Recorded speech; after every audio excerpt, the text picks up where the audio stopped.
நண்பர்களுக்கு என்னுடைய அன்பான வாழ்த்துக்களும் பாராட்டுகளும். இந்திய ஜனநாயக கட்சி தூங்கப்பட்டு ஆண்டு 15 நடந்து கொண்டிருக்கிறது. 15ஆம் ஆண்டு நடந்து கொண்டிருக்கிறது. இந்த 15ஆம் ஆண்டில் இப்பொழுது இந்த ஆண்டு பொது கூடியிருக்கிறது. இந்திய ஜனநாயக கட்சியுடைய கொள்கையை நீங்கள் நன்கு அறிவீர்கள்.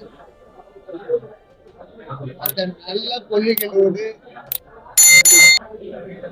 இந்திய ஜனநாயக கட்சி மக்களிடையே தன் கருத்துக்களை எடுத்து சென்று கொண்டிருக்கிறது. இந்த கட்சியில் மாவட்ட தலைவர்கள், ஒன்றிய தலைவர்கள், கிளை தலைவர்கள், அதே போல அணித்தலைவர்கள் என்று எல்லா நிலைகளிலும் பொறுப்பாளர்கள் போடப்பட்டு மிக சிறப்பாக நடந்து கொண்டிருக்கிறது. இந்த பொதுக்குழுவின் தீர்மானத்தின்படி இந்திய ஜனநாயக கட்சியில் ஒரு மிகப்பெரிய மாற்றம் கொண்டு வந்திருக்கிறோம். அதுதான் ஒவ்வொரு சட்டமன்ற தொகுதிக்கும் ஒரு மாவட்ட தலைவர் என்ற அடிப்படையில் போடுவதாக முடிவெடுத்து 234 தொகுதிக்கும் மாவட்ட தலைவர்கள் போடப்பட்டிருக்கிறார்கள். தேர்தல் இன்னும் ஓராண்டு இருக்கிற இந்த நிலையில் மாவட்ட தலைவர்கள் எளிதாக மக்களை சந்திக்கவும், கட்சியுடைய கொள்கைகளை பரப்பவும் மற்றும் மக்களுக்கு கட்சியுடைய கருத்துக்களையும் கொள்கைகளையும் எடுத்துச் செல்வதற்காக இந்த முயற்சியை ஏற்படுத்தியிருக்கிறோம். இந்த முயற்சியின் மூலமாக இந்திய ஜனநாயக கட்சி தமிழ்நாட்டில் மூலை முடுக்கெல்லாம்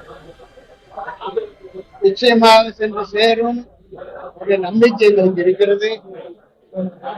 கட்சியினுடைய தலைவர்களும் தொண்டர்களும் உறுதியாக வருகிற தேர்தலுக்குள் மிகப்பெரிய ஒரு சக்தியாக இந்திய ஜனநாயக கட்சி அமையும், அதற்காக பாடுபடுவோம் என்று ஒரு முனைப்போடு இன்றைக்கு சென்றிருக்கிறார்கள். கடந்த காலங்களில் நாங்கள் தேர்தல் என்றால் சட்டமன்ற தேர்தலாக இருந்தாலும் பாராளுமன்ற தேர்தலாக இருந்தாலும் இந்த 15 ஆண்டு காலத்தில் நடந்த அத்தனை தேர்தலிலும் நாங்கள் போட்டியிட்டு இருக்கிறோம். அது உள்ளாட்சி தேர்தலாக இருந்தாலும் அத்தனை போட்டியிட்டு இருக்கிறோம். அதுல உங்களுக்கு தெரியும், பெரம்பலூர் பாராளுமன்ற தொகுதியில் நாங்கள் போட்டியிட்டோம், வெற்றி பெற்றோம். அதே நேரத்தில் அது தொடர முடியாத சூழ்நிலை எங்களுக்கு இருந்தது. காரணம், எங்களுடைய கொள்கை வேறு, கோட்பாடு வேறு. இது தேசிய பார்வை கொண்டது, தேசிய பார்வை கொண்ட கட்சி. அதனால்தான் நாங்கள் இந்திய ஜனநாயக கட்சி என்று ஆரம்பத்திலேயே இந்திய ஜனநாயக கட்சி பெயர் வைத்தோம். ஆக இந்திய ஜனநாயக கட்சியாக காலம் நீட்டித்தாலும் அல்லது காலம் அதிகமானாலும் தேசிய பார்வையோடு இருக்க வேண்டும் என்ற அடிப்படையில் தான் இந்திய ஜனநாயக கட்சியின் நாங்கள் இந்த பெயரை வைத்தோம். நிச்சயமாக நம்பிக்கை இருக்கிறது. 2011 தேர்தலில் நாங்கள் போட்டியிட்ட போது தனியாக போட்டியிட்டோம். 234 தொகுதிக்கு பதிலாக 230 தொகுதியில் போட்டியிட்டோம். ஒரு குறிப்பிட்ட எண்ணிக்கையில் நாங்கள் வாக்கை பெற்றோம். அதுக்கு பின்னாடிதான் நாங்க வந்து அதாவது இந்த சில கட்சிகளோடு இடைக்கட்சி ஒரு முறை திமுக மற்ற முறை எல்லாம் பிஜேபி தொடர்பு தான் இருக்கு. அநேகமா இது தொடர்ந்து இருக்கு, இடையில எந்த டிஸ்டர்பன்ஸ் இருக்காது. அது கூட ஒரு சந்தர்ப்ப சூழ்நிலை காரணமாக நாங்கள் அதை மாற வேண்டிய அவசியம் இருந்தது. இந்த கட்சியை பொறுத்தவரை வெற்றி தோல்வி என்பது அல்ல எங்களுடைய கட்சியை உறுதியாக வளர்ப்போம், மக்கள் பேசுகிற வகையில் வளர்ப்போம், நல்ல கொள்கையோடு வளர்ப்போம். மக்கள் ஒரு காலத்தில் எங்கள் கொள்கையையும் கட்சியையும் மக்கள் ஏற்றுக்கொள்வார். நான் பல நேரம் சொல்லியிருக்கேன், இடையில யார் சொன்னார் நினைக்க வேண்டாம். 2011 தேர்தலையும் சொல்லியிருக்கேன், இந்திய ஜனநாயக கட்சியின் மூலமாக நாடாள இருக்கிற சட்டமன்ற உறுப்பினரும் பாராளுமன்ற உறுப்பினரும் அதே போல அமைச்சர்களும் முதலமைச்சரும் இன்று பள்ளியிலும் கல்லூரியில் படித்துக் கொண்டிருக்கிறார். அவனுக்காக இந்த கட்சியை நடத்துகிறோம். இது யாராவது சொல்லியிருந்தா அது 2ஆம் தர சொல்ல அர்த்தம். நாங்கள் மட்டுமே அதை சொன்னோம். அதனால இப்போது மக்களுக்கு விழிப்புணர்வு வந்து கொண்டிருக்கிறது. நல்ல கொள்கைகள் வெகுவாகத்தான் போய் சேரும். அந்த வகையில் எங்கள் கொள்கைகளை எடுத்து சென்று கொண்டிருக்கிறோம். நிச்சயமா ஒரு காலத்தில் தமிழ்நாட்டு மக்கள் இந்திய ஜனநாயக கட்சியை விரும்பி ஏற்றுக்கொள்வார்கள். அந்த காலம் வரை நாங்கள் கட்சி தொடர்ந்து கடமை உணர்ச்சியோடு எல்லாரும் இளைஞர்களுக்கு சென்று செல்லக்கூடிய இளைஞர்களுக்கு மாணவர்களெல்லாம் செல்லக்கூடிய அளவில் அதை உறுதியாக வளர்த்தெடுப்போம். எங்களுக்கு என்று ஒரு நல்ல எதிர்காலம் இருக்கிறது என்பதை எங்களால் அறிந்து கொள்ளப்படுகிறது. பத்திரிகையாளர்கள் வந்து நாங்க ஜீவ செஞ்சால் கூட பத்திரிகை புரிஞ்சுக்கிறதே கிடையாது. கட்சி ஆரம்பிக்கும் போது என்ன சொல்ல தெரியுமா, கட்சி என்பது உங்களோட அடையாளத்துக்காக, சேவைக்காக, அரசியல் சேவை மூலமாக நீங்க அடையாளம் பெற்றுக் வேண்டும். யாரும் இங்க சம்பாதிக்க வராதுங்க. அரசியல் முழு நேரம் அல்ல. உங்களுக்கு 4 பேர் போல வணக்கம் சொல்லுவாங்க. அது மக்கள் சேவையாக இருக்க வேண்டும். அதனால அது பகுதி நேரமா இருக்கலாம், அது முழு நேரமா இருந்துட்டு இங்க வந்து சம்பாதிக்கலாம், போய் அங்க வந்து அது மூலமா குடும்பம் நடத்தலாம் அப்படின்னு நினைக்க கூடாது. நான் முதல்ல அரசியல் என்பது இன்றைக்கு பகுதி நேர வேலையைத்தான் சொல்ல வேண்டும். ஒரு காலத்துல அண்ணா அவர்கள் 68 கேட்டாங்க, பத்திரிகையாளர் மாதிரி என்ன கேட்டாரு தெரியுமா, அண்ணா அவர்களே உங்களுக்கு எந்த மாதிரி தொண்டர்கள் வேண்டும்? அவர் சொன்னாரு, அரசியல் ஆதாயம் பார்க்காதவர்களும், அரசியல் ஆதாயம் என்ன லஞ்சம், அரசியல் ஆதாயம் பார்க்காதவர்களும், அரசியலை தொழிலாக கொள்ளாதவர்களும், அதே தொழில் கொள்ளாதவர்களும் அத்தகைய தொழிலை நான் எதிர்பார்க்கிறேன். சொன்ன ஒரு நல்லவர், தொடர்ந்து ஒரு வேற மாதிரி. ஆக இன்னைக்கு என்னன்னு கேட்டீங்கன்னா, அரசியலுக்கு வந்தால் வாழ்க்கை தரம் உயரும், எப்படி சம்பாதித்தாலும் பரவாயில்லை, அந்த கொள்கை பின்பற்றியது பின்னாடி வந்துட்டாங்க. ஆக அந்த நாங்க எப்படி இல்லை, நாங்க கொண்டு போய் சொல்றோம், அரசியல் எதுக்குன்னா 5000 பேங்க்ல வச்சிருக்கோம், கண்டுக்க மாட்டேன். ஆனா தெரு வழியா போனீங்கன்னா அரசியல் இப்ப 4 பேருக்கு சேவை செய்யறீங்க, 4 பேருக்கு முடியும், அதுக்குதான் நீங்க அரசியல் போறோம். அந்த அடிப்படையை சொல்லி நாங்க வரோம். அது மட்டும் இல்ல, இந்திய ஜனநாயக கட்சியில் ஒரு தொண்டனாகவோ தலைவனாகவோ தொடங்குவது எளிது. காரணம் என்றால் கண்டதுக்கெல்லாம் சென்று தெருவில் நிற்க மாட்டோம். புரியுது? இதெல்லாம் அன்னைக்கு முதலாக ஆரம்பிச்சிருக்கணும். கண்டதுக்கெல்லாம் தெருவில் போய் நிற்க மாட்டோம், மக்களுக்கு இடையூறாக இருக்க மாட்டோம். வேற வழியே என்னன்னா அந்த நேரத்தில் நாங்க வந்து செய்யும் போது இது வந்து தொண்டர்களுக்கு அதான் எங்க கட்சியில ஒரு உறுப்பினராக இருப்பதற்கும் தலைவனாக இருப்பதற்கும் மிக எளிது. ஏன் அவங்க சிரமப்படுத்த மாட்டோம். கொள்கையை பார்த்துக்கோ, மக்கள் நல்லவனா இருந்துக்கோ, எதிர்காலத்துல மக்கள் எதிர்பார்க்காத உன்னுடைய தொழில், உன்னுடைய உழைப்பு, உன்னுடைய வருமானம் அந்த அடிப்படையெல்லாம் சொல்லியிருக்காங்க. அதனால என் கொள்கையெல்லாம் என்ன இருக்குன்னு பாத்தீங்கன்னா, ஊழல் தவிர்க்கப்பட வேண்டும், லஞ்ச ஊழல் தவிர்க்கப்பட வேண்டும், பெண்களுக்கு சமவெளி கொடுக்கப்பட வேண்டும், டாஸ்மாக் மூடப்பட வேண்டும், இந்த மாதிரி ஊழல் தடுக்கப்பட வேண்டும். இந்த மாதிரி நல்ல கொள்கையோட வந்து எங்களுக்கு அதுக்கு வேற வேலைக்கு போக வேண்டிய அவசியமே இல்லை. சாதாரண ஒரு பட்ஜெட். முதல்ல பாத்தீங்கன்னா வேளாண் பட்ஜெட் செய்வோம் செய்வோம் செய்து விட்டோம் என்றோ அதுக்கான நிதி ஒதுக்கி விட்டோம் என்றோ இல்லை. இதுதான் நீ நேற்றையே பார்த்துக்கிட்டு இருக்கீங்க. வெறு சட்டியில கொண்டு கொடுக்குற மாதிரி வருமானம் எங்க இருக்கு? 10,00,000 கோடி வரதுல 13%, 9% கடன் திருப்பி கொடுக்கும், 13% வட்டி கொடுக்கும். அதே மாதிரி சேலரி எடுத்துக்கிட்டீங்கன்னா சம்பள அளவு, ஓய்வூதிய போட்டிக்கணும். இவங்களை செலவு பண்றதுக்கு ஒண்ணுமே இல்லை. இந்த நேரத்துல இவங்க போய் PM-3 ஒரு பள்ளி 2,00,000 கோடி அவங்களோட வம்படிச்சுட்டு இருக்காங்க. ஏன்னா எல்லா மாநிலங்களும் ஏத்துக்கிறாங்க. இவங்க சொல்ற இந்திய கூட்டணிகள்லாம் இருக்குல்ல, அதெல்லாம் மாறுபட்ட இதா இருக்கிறாங்க. பிஜேபி ஆளாத மாநிலங்கள் தானே, அவங்க பயன்படுத்தி வாங்கிட்டு இருக்காங்க. யாருடைய காசுல நீங்க பண்றீங்க? என்னுடைய மாணவன் பாதிக்கப்படும். நீங்க போனா இன்னைக்கு இருக்கிற இந்த தமிழ்நாட்டுல மனசாட்சியோட சொல்லணும். எத்தனை MLA, எத்தனை MP, எத்தனை மந்திரி, எத்தனை முதலமைச்சர், யாராவது 2 மணி பண்றாங்களா? இவங்க யோசிக்கிறது எல்லாம் பத்திரிகையாளர் கொண்டு போகணும். தனக்குன்னு ஒரு நீதி, மற்றவங்க ஒரு நீதி.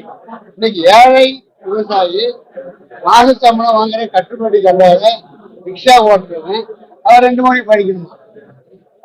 நான்லாம் பாதிக்கப்படுறது ஹிந்தி படிக்காதனால நான் பராமரிப்பு போடுறேன்.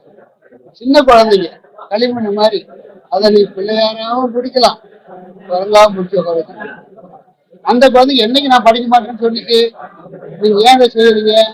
இவங்களுக்கு மைய அரசை எதிர்ப்பதே கொள்கை. அதன் மூலமாக என் மேல் வெளிச்சம் படும். நான் பேசிக்கிட்டே இருக்கலாம். எதுக்கிறது யாரு? நீங்க தான் கேட்கறான். போட்டோ எடுக்க வந்துருக்கீங்க, நீ என்ன உட்காருது, நான் என்ன எடுக்கிறதுன்னா ஒரு பிரச்சனையில மக்களுக்கு எது தேவை, எந்த வருமானம் எங்கிருந்து வருகிறது, அது யாருக்கு போகிறது? தமிழ்நாட்டில் எளிய ஏழை மக்களுக்கு போகிறது. இன்னைக்கு பாத்தீங்கன்னா அவங்க டிவி எல்லாமே புட்டு வைக்கிறாங்க. இது பாத்தீங்கன்னா CBSE படிக்கிறவங்கலாம் எல்லா மொழியும் இருக்கு. உங்க பிள்ளைகள்லாம் CBSE படிக்கிறாங்க. இவங்க நடத்துற பள்ளிகள்லாம் CBSE இருக்கு. ஆனா கேட்டா என்ன சொல்றாங்க? ஆமா CBSE நடத்த உண்மைதான், ஆனா சிலபஸ் ஆக பண்றாங்க. இதை விட்டுருங்க, CBSE போய் ஸ்டேட் போர்டு கொண்டு வாங்க. தனக்குன்னு ஒரு ஒண்ணு, மற்றவங்களுக்கு ஒரு பேர், இன்னமும் ஒரு பேர். இதெல்லாம் மக்கள் நீங்க யோசிக்கிறீங்க.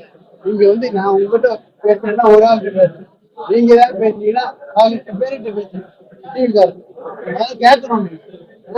பிள்ளைங்க இருங்க, அந்த பிள்ளை எங்க படிக்கிறேன், வேற எங்க படிக்கிறேன். உங்க ஒருத்தர் சிங்கப்பூர்ல இருக்கிற யாருக்கு? தமிழ்நாட்டு மக்கள் தானே ஏமாற்றுறது. படிக்கிறதுல பிரச்சனையே கிடையாது. எந்த பையன் அதே மாதிரி நீட்டு கொண்டு வந்தது காங்கிரஸ்காரன். கவர்மெண்ட் இருக்கிறது காங்கிரஸோட இருக்கிறாங்க. நீட் நாங்க பல்கலைக்கழகம் நடத்துறோம், மருத்துவக் கல்லூரி நடத்துறோம், இன்ஜினியரிங் நடத்துறோம், எல்லாம் நடத்துறோம். ஆனால் நான் சொல்றதுதான் உண்மையா இருக்கும். செயல்பாட்டுல இருக்கிறோம். இங்க நீட்டுக்கு வந்த பிற்பாடு எங்களால் மாணவர் சேர்க்கை நியாயமாகவும் முறையாகவும் நடத்த முடிகிறது. அதே நேரத்துல இவங்க நீட் எடுத்துருங்கன்னு சொல்றாங்க. எடுத்துருவீங்க, அது தமிழ்நாடு அரசு கைகிட்ட வந்துடும். வந்த உடனே நீங்க சார் மெடிக்கல் இந்த காலேஜா 10 சீட்டு கொடுங்க, இங்க ஒரு 5 சீட்டு கொடுங்க. இந்த லாபத்துக்கு தான் பண்றாங்க.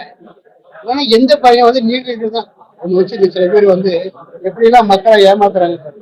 ஐயோ, கடலூர் ஒரு பொண்ணு இறந்து போயிட்டா, இங்க என் கூட படிச்ச 10th படிச்ச பையன் ஃபெயில் ஆனதுக்கு ரயில் தலை கொடுத்துட்டாங்க சார்.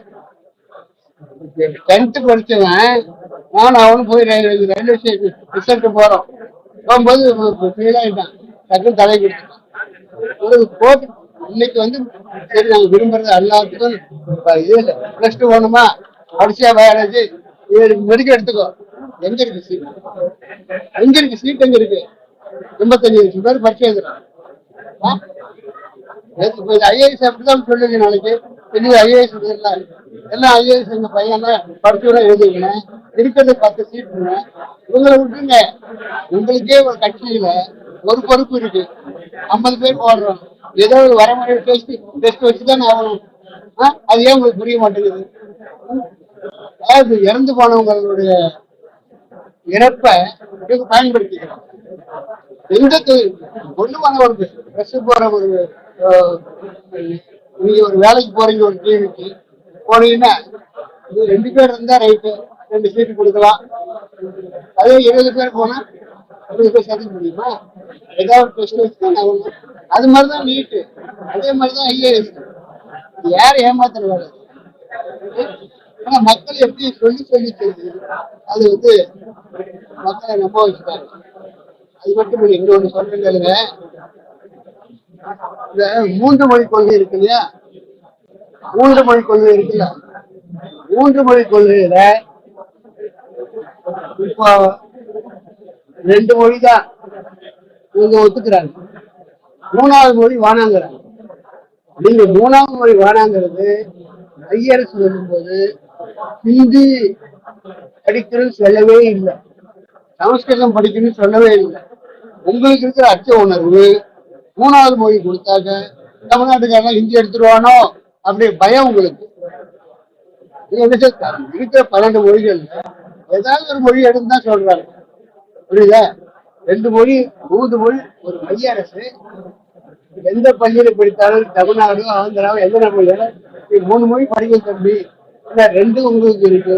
இன்னொரு மொழி இந்தியாவுக்கு ஏதாவது மொழி படிச்சீங்கன்னா நாளைக்கு எல்லாம் வருஷத்துக்கு நீங்க எங்க போக வேண்டியிருக்கோம்? கேரளா போக வேண்டியிருக்கோம், ஆந்திரா போக வேண்டியிருக்கோம், கர்நாடகா போக வேண்டியிருக்கோம். எடுத்துக்க, சின்ன வயசு தானே படிச்சுக்கோன்னு சொல்றாங்க. ஆனா இவங்க நினைக்கிறாங்க ஹிந்தி இல்லாத ஹிந்தியை, வருத்தப்படப்படாத ஹிந்தியை நீங்க ஹிந்தி வருவதாக சொல்லி அதனால உங்களுக்கு வர வேண்டிய பணத்தை நீங்க பண்றீங்க. இன்னொரு சிம்பிள் உதாரணம். இப்போ இவங்க தொகுதி வரையறை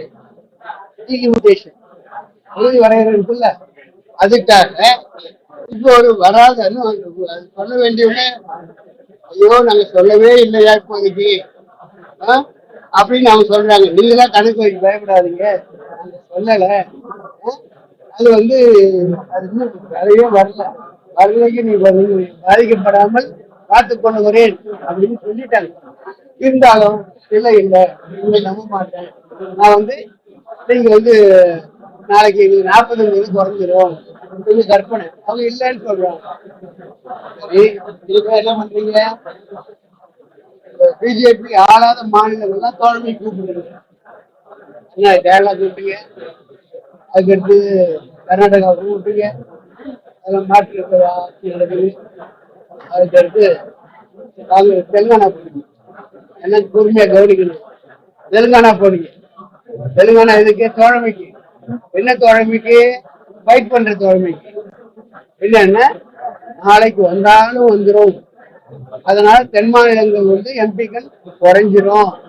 ஆனா இப்படியே பாதுகாப்பு தூக்கிடுங்க. இப்ப யாரோ ஒவ்வொரு மாவட்டத்தில் அனுப்பிங்க. தமிழ்நாட்டில் தெலுங்கானா மாவட்டத்திற்கு யார் யாரு? ரேவந்த் ரெட்டி. நாங்க வச்சுங்க போதாதா? அதான் தமிழ்நாடு எப்படி மக்கள் தமிழ்நாட்டு மக்களை எங்களை போன்றவர்கள் நடுநிலையாளர்கள் தான், எங்களை போன்றவர்கள் சாப்பிட்டு பண்றாங்க. அதனால இவங்க 1000 கோடிக்கு வெறும் 100 கோடிக்கு போயிட்டாரு. கேஜ்ரிவால் உள்ள போயிட்டு, அதே மாதிரி அங்க ஜார்க்கண்ட் உள்ள கிடையாது 60 கோடிக்கு. 1000 கோடின்னா 1000 கோடி எவ்வளவு பணம்? அது யாருடைய பணம்? ஒன்ன போல இல்ல போல ஏழை மக்களுடைய வரி பணம். அதை கொண்டு போயிட்டு அடிஷனலா போட்டு வித்து ஆக பல லட்சம் கோடிகளை சம்பாதிச்சு, பல லட்சம் கோடிகளை சம்பாதிக்கிறது மட்டுமில்ல, இப்போதைக்கு அவங்க இருக்கிறது 1000 கோடி. 1000 கோடி யாருக்கு யாரு? தமிழ்நாட்டு வரிப்பணம். வரிப்பணம்னா யாருன்னு நினைக்கிறீங்க? நெருப்பு விட்டுறவ, கழுவுறவ, பிச்சை எடுக்கிற முதற்கொண்டு கொத்து வாங்குவோம், திரும்பி வாங்குறோம். ஒவ்வொரு ஏழையினுடைய வரிப்பணம் அதுல இருக்கு. எங்கள் வரிப்பணத்தை இந்த மாதிரி தவறாக பயன்படுத்தி இல்லைன்னு சொல்றாங்க. எனக்கு தெரியாது. வெளிநாடுகள்ல போய் சேர்த்து வெளிநாடுகள்ல போய் சேர்ந்து இந்த பேங்க் இது ஜார்ஜ் பேங்க், அதுக்கு அடுத்தது குளோபல் ஸ்டீலு எல்லாம் அங்க போய் தவறு. தமிழ்நாட்டு பக்கம் பணத்தை சம்பாதிச்சு தப்பு. ஏழை மக்கள் பணம் அதை கொண்டு போய் இந்தியாவே போட்டீங்கன்னா கூட 10 பேருக்கு வேலை கிடைக்கும். போய் லண்டன்ல போய் குளோபல் ஸ்டீலையும் ஜார்ஜ் பேங்க்லையும் போட்ட தமிழ்நாட்டு மக்கள் என்னைக்கு வெடிக்க போகிறாரு வெடிக்கிற ஒரு நாளைக்கு உண்மை தெரியணும். நல்ல ஒரு ஆட்சிக்கு வரணும்.